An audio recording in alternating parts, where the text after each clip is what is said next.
Bonjour à tous et bienvenue pour ce nouveau tutoriel sur Motion 5 où nous allons voir comment animer un bandeau via un texte. C'est-à-dire qu'ici, par exemple, j'ai créé un texte.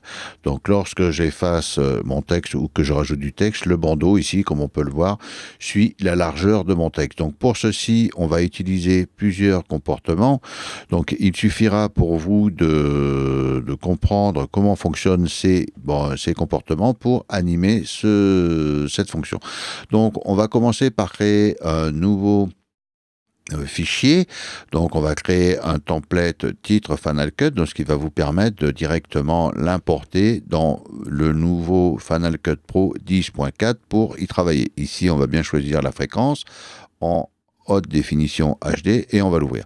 Donc on va faire un Shift Z pour centraliser le visualiseur. On va commencer par supprimer les deux calques créés automatiquement par le logiciel lors d'ouverture et on va créer un texte ici, directement ici. Donc animer un bandeau via un texte. Donc on va taper notre texte ici, donc on se retrouve ici avec notre calque texte que l'on peut modifier directement ici dans l'onglet texte, ici où on a le texte ou on directement dans le visualiseur.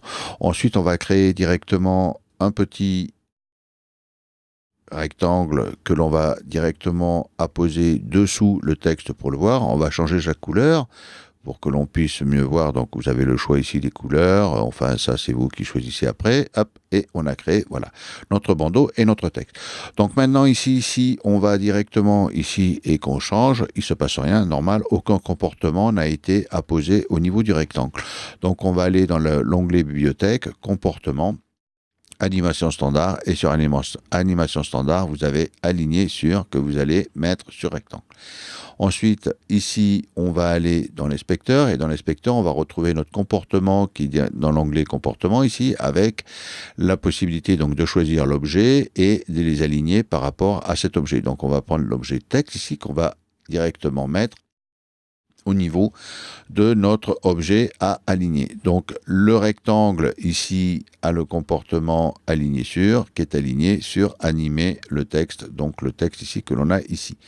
Donc ce texte on peut le renommer évidemment, hein, donc je vais l'appeler texte pour avoir une référence et savoir que c'est toujours la même chose qui sert de référence pour ce comportement. Voilà, objet texte. Donc là, il est actuellement aligné par rapport au centre de ce texte. Donc c'est-à-dire que maintenant, si j'écris mon texte ici, on peut voir que le bandeau suit l'alignement de notre texte par rapport au centre ici. Donc il est vraiment centré par rapport au centre de mon texte. Ce qui veut dire que maintenant, je peux aligner ce texte ici directement sur la gauche et directement sur la gauche. C'est-à-dire que maintenant, notre bandeau sera aligné par rapport ici au texte. Donc, c'est-à-dire que si je continue à taper au niveau de mon texte, il ne se passera rien pour le moment, sauf que si je tape un texte qui est beaucoup plus long, il reste toujours aligné par rapport à la gauche. Maintenant, ce qu'on va faire, c'est animer le bandeau pour qu'il suive la largeur du texte. Donc, on va lui mettre un comportement de liaison, un comportement lié. Donc, on retrouve ici dans les paramètres de la bibliothèque avec le comportement lié qu'on va rajouter directement sur ce fameux triangle. Et ensuite, idem, on va revenir dans l'inspecteur et au niveau de l'inspecteur, on va le lier toujours pareil par rapport à notre texte et dans ces objets formes paramètres de taille, on va jouer sur sa largeur du texte.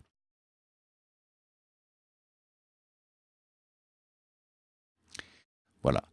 Et donc maintenant, le paramètre de bandeau est lié au texte. Donc si maintenant ici je change la largeur de mon texte, en validant bien, là il n'est pas validé, il va être aligné sur la gauche au niveau de mon bandeau. Donc c'est-à-dire qu'avec un commande U', je vais enlever l'affichage ici, ou dans présentation, afficher les incrustations, je peux afficher ou enlever ces incrustations, hein, pour mieux voir ce qui se passe. Donc maintenant, vous avez vu, notre bandeau est carrément aligné par rapport à notre texte. C'est-à-dire que maintenant, je peux réduire et rallonger notre texte. Donc, ce qui suit là maintenant, c'est si on veut donner un peu plus de largeur au niveau de notre texte, on va tout simplement jouer sur certains paramètres ici d'alignement et de décalage. Donc, on va décaler un petit peu ici sur la gauche pour donner un peu plus d'air ici. Et ensuite, ici, on va décaler un petit peu sur la droite pour mettre la même distance entre le début et la fin de mon texte par rapport au bandeau. Et voilà, l'animation est créée. Donc maintenant, vous pouvez taper votre texte et effectivement, ensuite, vous allez pouvoir voir et afficher les différentes possibilités que vous offre ce nouvel effet ici que vous pouvez maintenant enregistrer directement comme un template ici. Donc je vous invite à retrouver les différents tutos que j'ai écrits sur le site videoeffectprod.fr. Il y a plusieurs tutos, donc j'ai créé beaucoup de tutoriels justement sur comment exporter, créer, animer et jouer sur ce bandeau. Donc voilà comment animer un bandeau vers un texte grâce à deux comportements ici qui se trouvent, qui sont liés et alignés sur.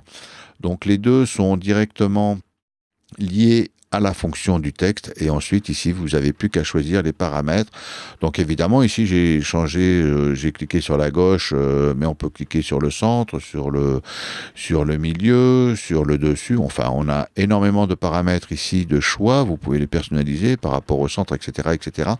Et ici créer et animer ce bandeau. Donc évidemment si jamais pour une raison ou pour une autre la largeur du texte bouge ou tout ça, il vous suffira juste de créer un nouveau petit rectangle de référence et à ce moment-là, ce rectangle de référence, vous pourrez, au lieu de l'aligner sur du texte, vous l'alignerez sur ce rectangle pour pouvoir faire des effets différents. Donc voilà, et je vous dis à bientôt pour de nouveaux tutos. Ciao!